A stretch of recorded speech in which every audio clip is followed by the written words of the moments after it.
I didn't see it coming. Or maybe I did, but I was too much of a damn optimist to call it for what it was. It started on what was supposed to be our long-awaited vacation to Miami.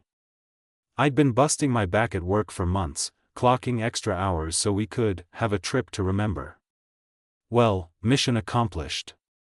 I'll never forget it, but for all the wrong reasons. We were supposed to meet her friends at the resort. She was already buzzing in the passenger seat, scrolling her phone like she was carrying out some high-level operation, giggling at messages I wasn't allowed to see.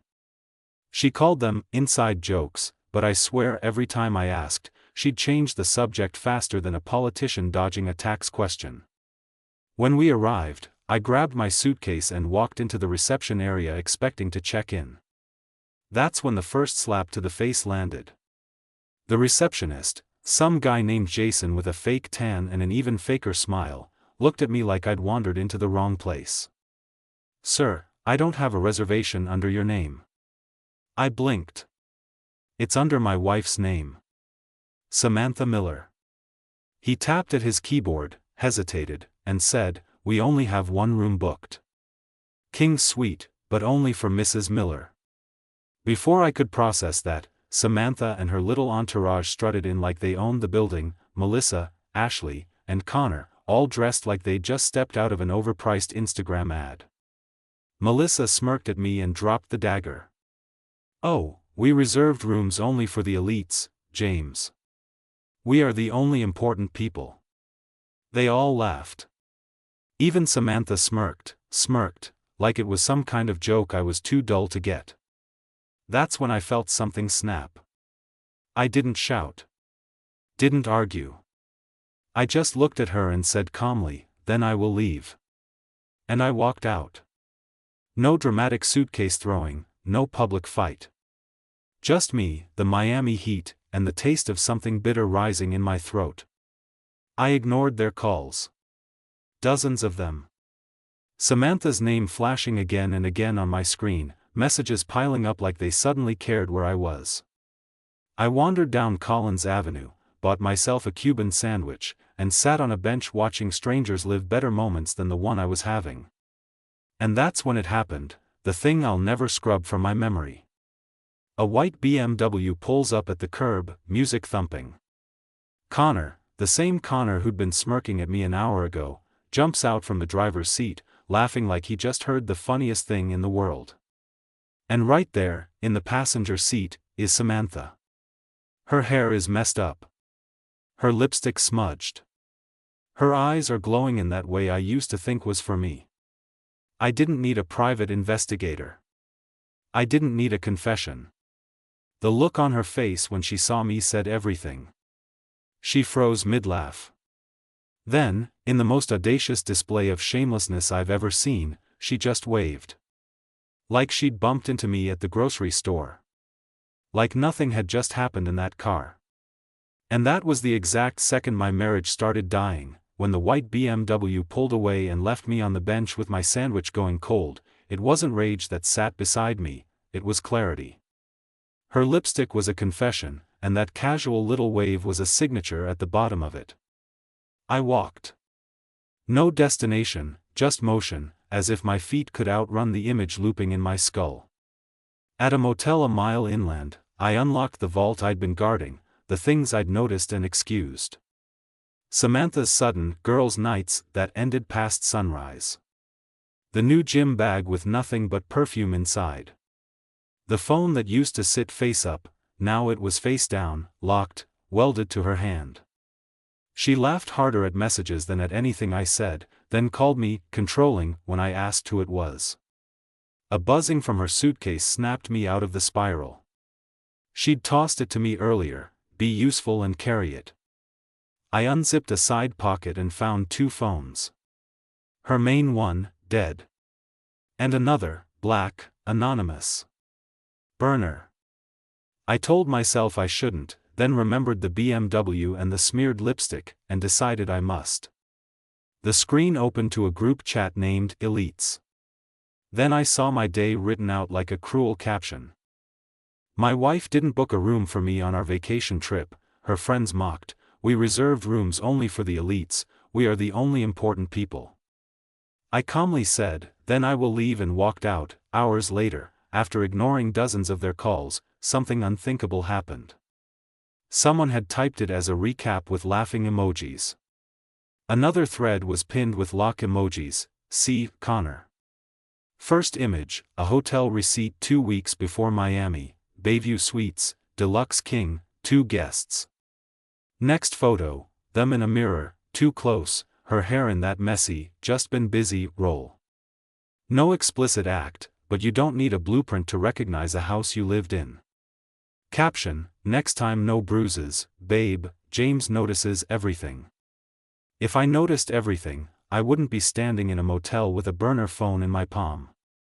My bank app pinged, 3 Lyft rides in my name on a night she claimed, book club. She'd used my card.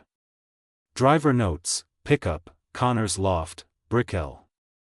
I saved the address like I was building a file on a stranger who wore my wife's face.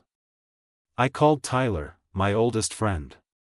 He listened, then admitted he'd seen Samantha at a rooftop bar a month ago, standing close to a guy in a linen shirt. Proof, as if marriage were a courtroom and heartbreak needed exhibits. Then Nicole, our neighbor, texted a clip from our porch camera. Samantha steps outside barefoot, wearing my t-shirt, and waves at someone off camera. A hand squeezes her waist. She kisses him. Date stamp, last Tuesday. My chest tightened. I opened the window and let the Florida humidity crawl in. I wasn't crying. Just breathing through a furnace that wouldn't cool. The burner buzzed again. A voice note from Melissa to the elites. I pressed play. Her tone was syrup and knives. If James shows up again, tell him he's overreacting. Make it about his temper. Keep him apologizing. Background laughter. Samantha's laugh, a silver bell-turned weapon. Something in me switched from drowning to floating. Not relief, never that. But I stopped negotiating with reality. This wasn't a misunderstanding, it was a campaign. Lies weren't accidents, they were strategy. The girls' nights, the locked phone, the gym obsession, everything pointed to SLNG together with someone else while gaslighting me into silence. I took photos of everything. Printed copies at a 24-hour shop where the clerk, Ava, looked at me like she recognized the quiet of a man carrying broken glass inside his ribs. On the way back, an old man selling wristbands tapped my ring. Careful, son. Some knots look strong till they hit water. Near midnight, I walked to the beach. The ocean kept insisting on the shore, wave after wave. I rehearsed the conversation in my head, stripped of excuses and noise. No shouting. No bargaining. Just facts, handed over like a bill. I didn't feel brave. But I felt ready. By the time I got back to the resort, it was past 1 a.m. The place was quieter now, the lobby echoing with air conditioning hum instead of shallow laughter. I knew exactly where she'd be. Samantha wasn't one for subtlety when she thought she was untouchable. Room 708. King Suite. The one she'd booked for herself. I didn't knock like a man asking permission. I knocked like a landlord who's already served the eviction notice. It took a few seconds before the door cracked open. She appeared, hair tied up, wearing a silk robe I'd never seen before, not one of ours. Her expression was the kind you give a delivery guy who brought the wrong order, annoyance, not surprise. James? What the hell are you doing here? I stepped inside without answering. She stiffened but didn't stop me. That told me everything. If she had nothing to hide, she would have played righteous fury, blocked the door, demanded explanations. Instead, she moved aside like she already knew the verdict. Where's Connor? I asked, my voice flat. She blinked, once, and then smiled. A small, smug curl of the lips. You mean my friend? Probably at his own room. Why? You jealous now? No, I said, pulling the burner phone from my pocket. Just wondering if he left his charger. Since you've been using this to coordinate your little, elite, activities. For the first time that night. The smile cracked. But she recovered fast, too fast. You went through my things? That's, wow, violating, James. That's controlling behavior. Do you even hear yourself? I almost laughed. You mean violating like booking a vacation for us and then making sure I had no room? Like laughing with your friends while they called me irrelevant? Or like, I tossed a printed photo onto the bed, the mirror shot of her and Connor. This? Her face didn't crumble. It hardened. You've been following me? Stalking me? Do you have any idea how insane that is? I took a step closer, my voice still calm. I didn't have to follow you, Sam. You left breadcrumbs everywhere. You just assumed I'd never look down. She crossed her arms, leaning against the dresser, eyes narrowing like she was bored.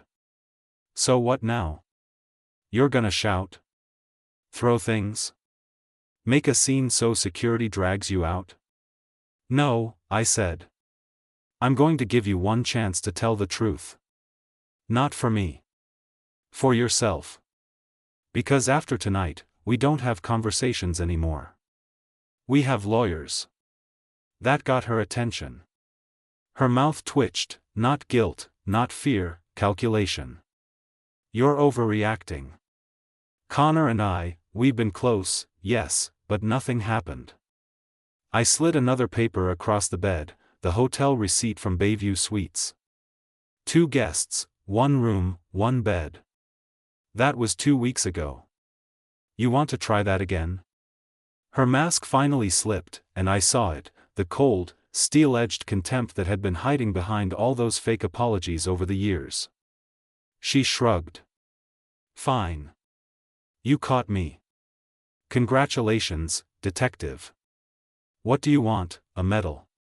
The calm I'd been holding onto solidified into something else, not rage, not even heartbreak, just a strange, quiet finality. I want you to understand what you've destroyed. And then I want you to stay out of my way while I dismantle the rest. She laughed. Not the warm, contagious laugh I'd once loved, this was sharp, mocking, and it bounced off the hotel walls like broken glass. You think you can make me the villain? James, you've been a boring husband for years. Connor makes me feel alive. You make me feel like I'm checking into hospice. Her words should have gutted me. Instead, they just confirmed I'd been right to stop loving her the second she waved at me from that BMW. I walked to the door, but before I left, I turned and said, enjoy your elites. Just remember, even gold-plated garbage still smells like garbage. The door clicked shut behind me. I didn't hear her footsteps follow. She didn't try to stop me.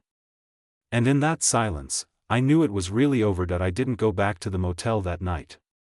Didn't feel like being surrounded by peeling wallpaper and the smell of disinfectant. Instead, I walked down to the beach. Miami at 2 a.m. is a strange thing, the chaos drains out of it, leaving just the hum of the waves and the smell of salt in the air. It should have been peaceful. It wasn't. The confrontation replayed in my head in loops, her robe, that smug curl of her lips, the way she threw the word boring like a knife. Every detail was a splinter I couldn't pull out. But beneath the replay was something worse, the hollowness. Not the fiery rage you see in movies, but a deep, slow ache that sits in your ribs and breathes with you. I sat in the sand and thought about the last few years. The road trips where she spent more time on her phone than looking out the window. The dinners where she'd scroll while I talked. The way she'd smile at other people like they'd hung the moon, then look at me like I'd left the lights on by mistake. I had noticed, I just hadn't admitted it. Love makes you an accomplice in your own blindfolding. Around 4 a.m., my phone lit up. Dozens of messages from her. Sam, you're being dramatic. Sam, we need to talk like adults. Sam, you walking out is immature. Then one that almost made me laugh out loud. "Sam, I'm sorry if you feel betrayed." That if was a masterpiece.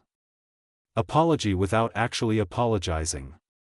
The kind of half-hearted PR statement you give when you've already decided you're the hero of your own story. I didn't reply. Silence was my new language. By sunrise, I'd decided I couldn't stay in Miami another day. I booked a flight home for that afternoon. I figured I'd pack up the rest of my life quietly before she even got back. But life, apparently, wasn't done with the plot twists. At the airport, waiting for my gate to open, I saw Tyler's name flash on my screen. My friend never called this early. When I answered, he sounded like someone delivering bad news for the second time. "James, you need to know something else," he said. I braced myself. "Go on." "That night I saw her at the rooftop bar. Connor wasn't the only guy she was close to. She was there with someone else first. Left with him. Came back with Connor later." I leaned back in the plastic chair, letting that sink in. She hadn't just broken the marriage, she'd smashed it, then danced on the pieces. That was the first time I felt actual anger burn through the numbness. Not at the betrayal itself, but at the sheer disrespect. At how easy it had been for her to look me in the eyes for months while building a second life behind my back. The flight home was quiet. Too quiet. I stared out the window at the clouds, wondering if they ever envied people for staying grounded. My chest felt heavy, but not from missing her, from realizing how much I'd been carrying without knowing it. When I unlocked our front door, the house smelled like her perfume. That soft, floral note that used to make me think of date nights and now made my stomach turn. I walked from room to room, seeing ghosts. The spot on the couch where she'd laughed at Connor's texts while telling me it was just Melissa sending memes. The kitchen counter where she'd take calls, speaking in that low, soft voice she never used with me anymore. Our bedroom, the bed suddenly too big, the sheets suddenly suspicious. I sat on the edge of the bed, head in my hands. My wedding ring felt like it weighed 100 pounds. I pulled it off and set it on the nightstand. Not a dramatic gesture, just, done. The day passed in a haze. Friends texted, asking if I was okay. I sent back one-word replies. I wasn't ready for the pity, the advice, the "you'll be stronger after this" speeches. Strength felt like a foreign language. Right now, I just wanted silence and space. That night, as I lay in bed alone for the first time in years, I realized something strange. I wasn't thinking about her. Not the affair, not the lies, not even the confrontation. I was thinking about myself, about the man I'd been before her, the man who laughed easily, trusted fully, and didn't keep mental files of evidence. And somewhere in the dark, I made a quiet promise. I'd find him again. Morning found me in the kitchen, staring at a half-empty mug like it could testify on my behalf. The silence in the house sounded different now, less lonely, more tactical. Hurt was still there, sure, but it had a new roommate, resolve. I started with a list. Actual pen and paper, not notes on a phone that wasn't safe anymore. Call a lawyer. Lock down finances. Back up evidence. Tell a few trusted people the truth, before her version spreads. Decide where I sleep, tonight and the next 100 nights. Tyler texted a name, Rachel Carter, family law. Shark with a handshake, he wrote. I called and, by some divine scheduling glitch, she had an opening that afternoon. Bring everything, her assistant, Megan, said. Receipts, screenshots, dates, names. Before noon, I had the dining table laid out like a war room, printed hotel receipts, the porch cam still of Samantha kissing a shadow, Lyft charges she'd stuck on my card, screenshots from the Elite's burner. I added my wedding ring to the lineup, a small, silent exhibit. Then the first sudden hit, a push alert from our joint account, $8,000 withdrawal. I didn't think, I moved. Drove to the bank and asked for Ethan Brooks, the branch manager who'd set up our accounts when we were still planning a future that didn't involve courtrooms. I laid out just enough detail to be understood without turning the branch lobby into a true crime podcast. Given the circumstances, Ethan said carefully, we can freeze the joint savings until there's a temporary order. For the checking, I suggest you open an individual account and reroute your payroll immediately. He paused. Sorry you're dealing with this. I left with a new debit card and the first breath that didn't taste like smoke. One artery clamped. A dozen more to go. At Rachel Carter's office, the waiting room smelled like coffee and verdicts. She came out in a navy suit, firm handshake, steady eyes. James, she said, start from the end and work backward. So I did. The Miami ambush, the BMW, the wave, the mirror photo. Her pen moved fast. Here's what we'll do, she said when I finished. File for dissolution with a request for temporary orders, exclusive use of the residence, financial restraints, discovery on her communications and travel. Do not confront her again. Do not move out unless I tell you to. Document everything. If she provokes, you breathe, you call me, you call the police only if you must. Understand? I understand. Good. Last question, do you want the marriage or just your life back? I thought of Samantha's smirk, the leisurely cruelty in that hotel room. My life back. Then we move, Rachel said, sliding me a checklist. Today. The second sudden hit arrived as I pulled into my driveway, Samantha's SUV, idling. Melissa and Ashley sat inside filming themselves on live, because of course they were. Samantha stood at the door with a suitcase and theatrics. James, she sing-songed when she saw me. We're here to talk like adults. Or are you still running away? I have counsel, I said, keeping my keys in my pocket. Any communication goes through her. Her smile went thin. Oh, the big man has a lawyer. Cute. She tried to shoulder past me. I didn't move, but I didn't touch her either. I've seen enough horror stories to know that trap. Melissa rolled her eyes. You're overreacting, James. We all make mistakes. Don't be dramatic. Ashley chimed in, camera up, everyone watching agrees, this is toxic masculinity, babe. I almost laughed. Turn off the performance. Samantha's voice dropped, mean and quiet. Let me in or I call the cops and tell them you hit me. Call, I said, pulling out my phone. Let's get the truth on record. She hesitated, then did it anyway. 2 squad cars arrived, Officer Daniels and Officer Reed. I stayed on the porch, hands visible, voice steady. Officers, there's a marital dispute. I have evidence of infidelity and financial depletion. I've retained counsel. I am not allowing an uninvited entry without her name on the deed. I handed over IDs, deed copies, Rachel's card. They separated us, asked questions. Samantha's eyes flicked to the body cam like she was rehearsing a monologue. Whatever she tried didn't land. Daniels returned my documents. This is civil, he said. No sign of assault. Sir, keep recording. Ma'am, you're free to leave or arrange entry through counsel. For the first time that day, Samantha looked actually surprised, like she'd ordered a scene and got de-escalation instead. She snatched her suitcase and stalked off, heels cracking the driveway. Melissa shouted something about me being pathetic. Ashley filmed herself pouting. The SUV drifted away like a bad mood. Inside, the house felt different, still broken, but defended. I texted Rachel the incident report number and set up a cheap indoor cam in the living room. Not paranoia, just insurance.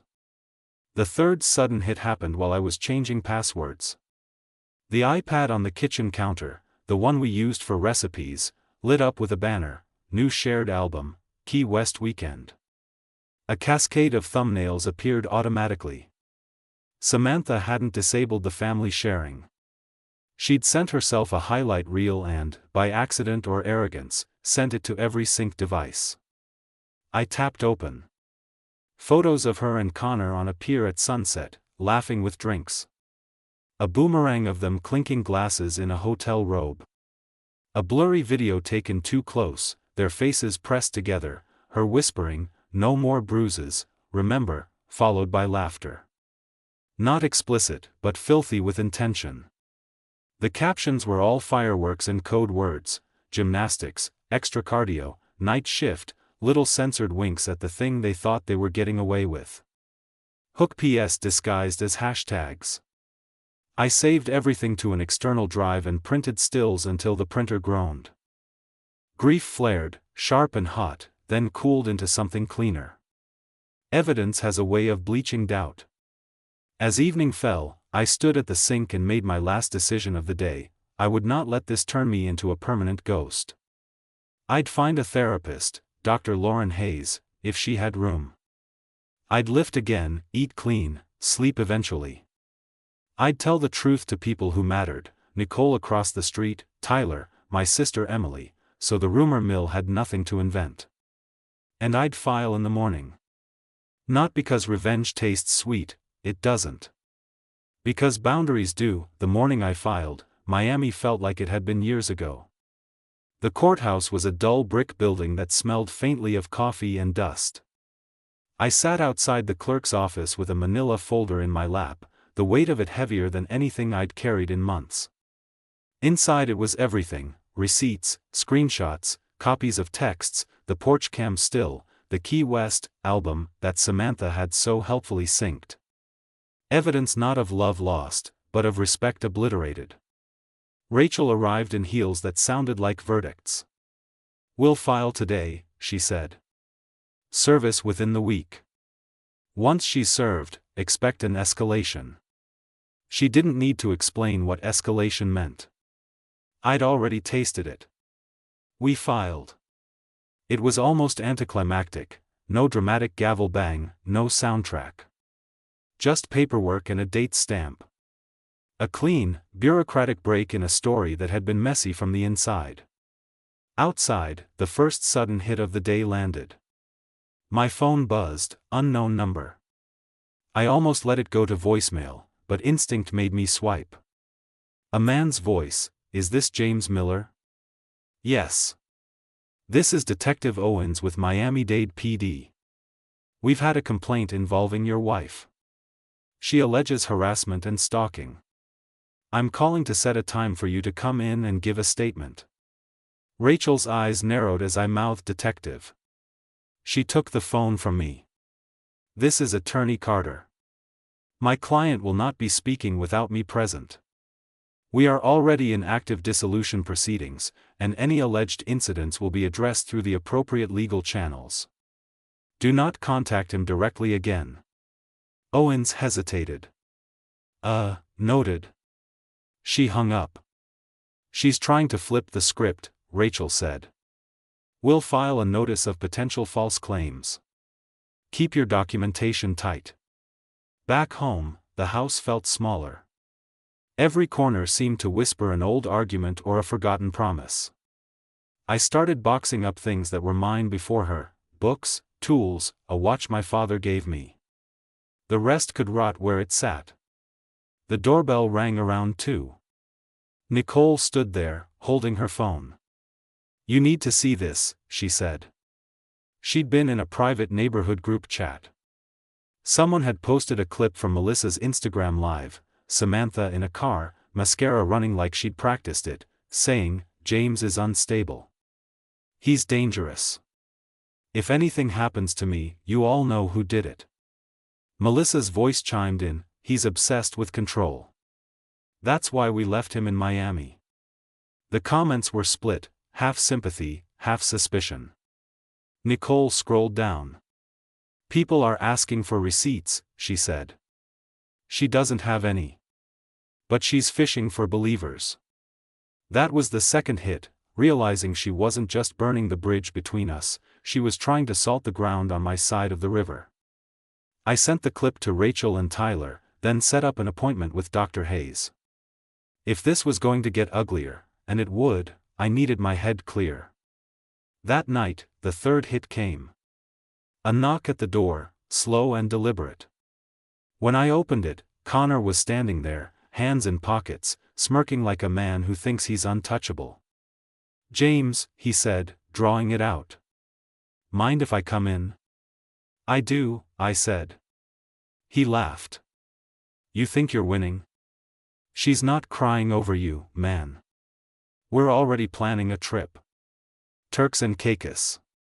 Maybe I'll send you a postcard." I should have slammed the door. Instead, I stepped forward. "Every word you just said is going into my statement. Every appearance you make at my home is documented. You're not clever, you're building my case."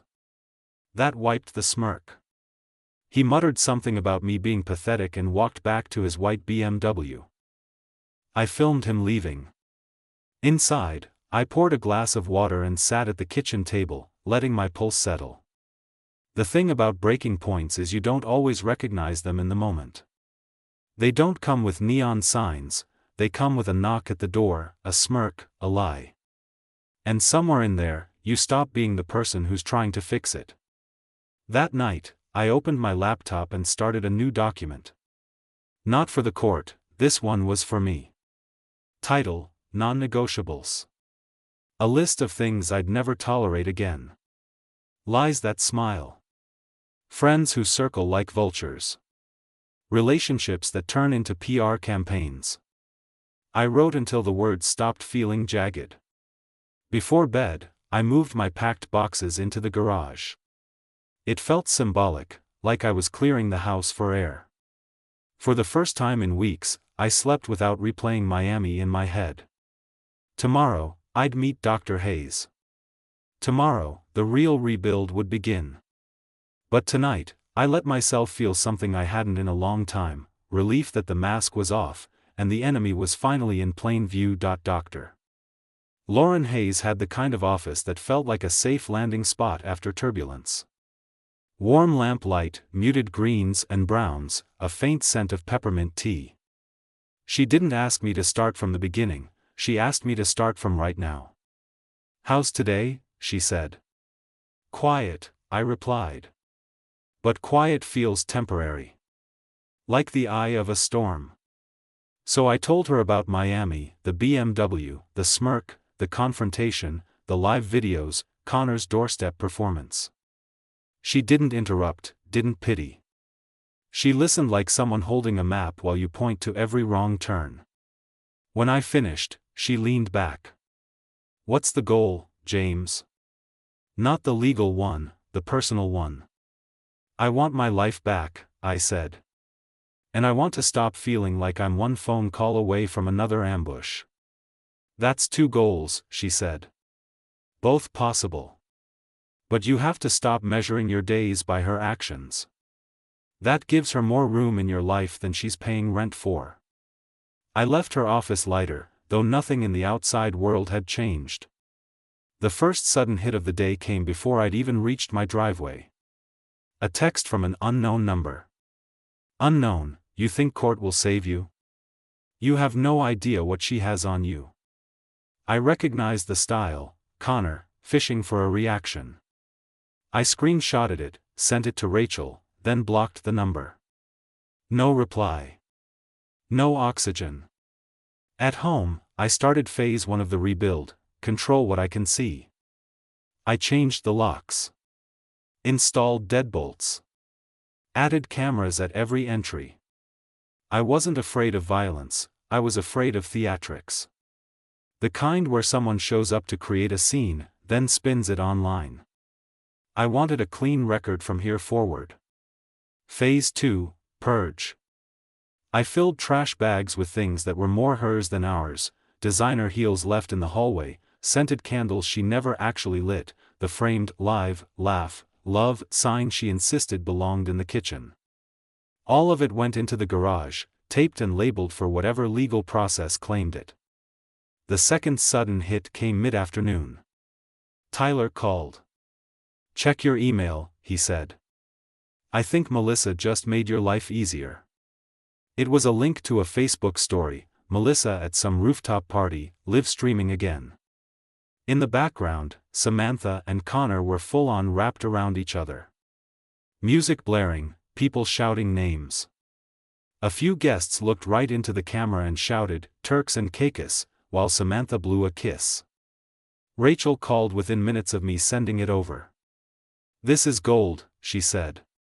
"Public display, recent, while claiming emotional distress from the marriage. It undercuts her narrative in a big way. Gold or not, it's still burned to watch. Betrayal doesn't lose its sting just because it's useful in court." By evening, I felt the urge to leave the house. I drove to a diner on the edge of town, the kind of place where no one cares who you are as long as you order pie. Sitting there with a black coffee, I realized how long it had been since I'd done something alone without feeling lonely. The third sudden hit found me there. Nicole texted, "You might want to know, there's a moving truck outside your house." I paid the check and drove back. Sure enough, a rental truck idled in my driveway. Samantha was on the porch, filming herself as two guys carried boxes. Melissa stood nearby with her phone up, obviously recording me as I pulled in. I didn't get out right away. I called Rachel on speaker. "She's here with a moving truck." "I'm in the car." "What's the move?" Rachel's voice was firm. "Do not engage. Call non-emergency police. Let them supervise. Document everything." So I did. 2 officers arrived, different from before. They confirmed she wasn't authorized to enter without my consent until property division was settled. Samantha argued, performed, accused. One officer asked if she wanted to take certain personal items from the garage. She took a few bags, loudly declaring to Melissa's camera that I'd stolen everything else. When they left, the driveway was quiet again. The truck was gone. Inside, I walked from room to room. Still mine. Still intact. That night, I wrote in my non-negotiables list again. No tolerance for people who thrive on chaos. No access without respect. No audience for liars. It didn't erase the damage, but it felt like boarding up windows before the next storm. Tomorrow, I'd be back in Rachel's office. And for the first time, I wasn't walking in as the man chasing truth, I was walking in as the man building the exit. The morning of the next court hearing, the sky was overcast, the kind of gray that makes everything feel slower, heavier. I wore the same suit I'd gotten married in, not for nostalgia, but for symmetry. If I was going to close this chapter, I wanted to walk out wearing the same armor I'd worn walking in. Rachel met me in the courthouse lobby. "We've got everything lined up," she said. "The financials, the public videos, the withdrawal records, the burner phone logs. She's going to try to spin it, but the judge isn't blind." Inside the courtroom, Samantha sat at the opposite table, flanked by a lawyer I didn't recognize. She'd traded the silk robe for a navy dress, hair pinned up in a way that screamed respectable. Connor wasn't there, not that I expected him to be. The judge ran through the motions: property division, temporary orders, restraining boundaries on both sides.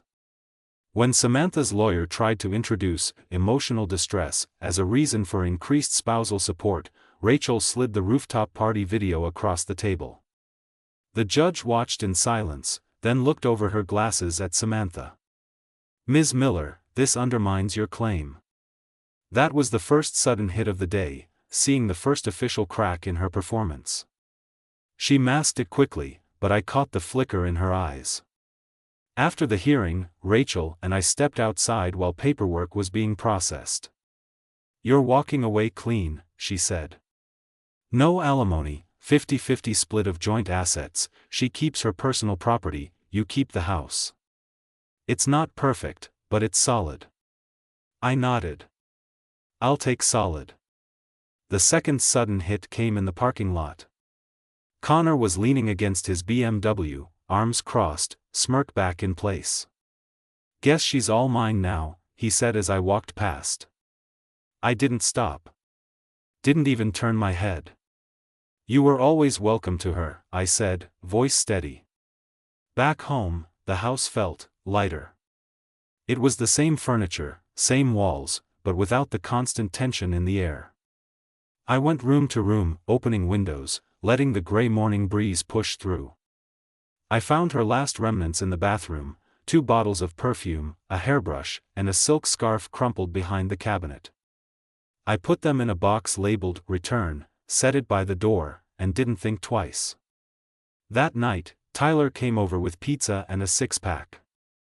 We sat in the living room, TV on but muted, talking about anything but her. He told me about work drama, I told him about my first real run in weeks.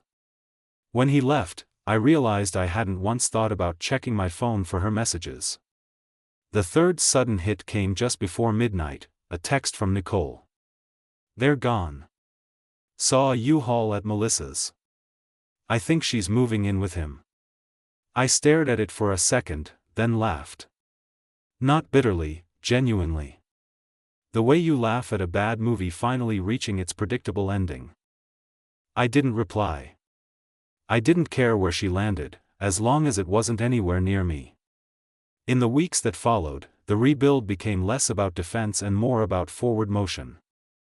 I met with Dr. Hayes twice a week. Started lifting again, running 3 mornings out of 7. Cooked meals that didn't involve takeout containers. Rachel sent the final paperwork in a thick envelope. I signed where she'd marked, each signature feeling like a door closing softly but firmly. When I dropped it in the return envelope, there was no rush of triumph, just a deep, steady quiet. One evening, sitting on the back porch with a beer, I thought about the first night in Miami. How I'd walked away from that lobby without shouting, without chasing. It had felt like weakness then.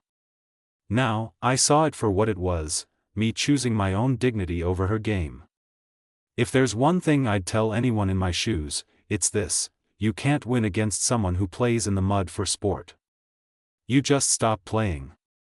Step out of the pit, wash yourself off, and walk toward solid ground. The final entry in my non-negotiables list was simple. Never trade peace for company. And for the first time since the wave from that BMW, I believed I'd keep it.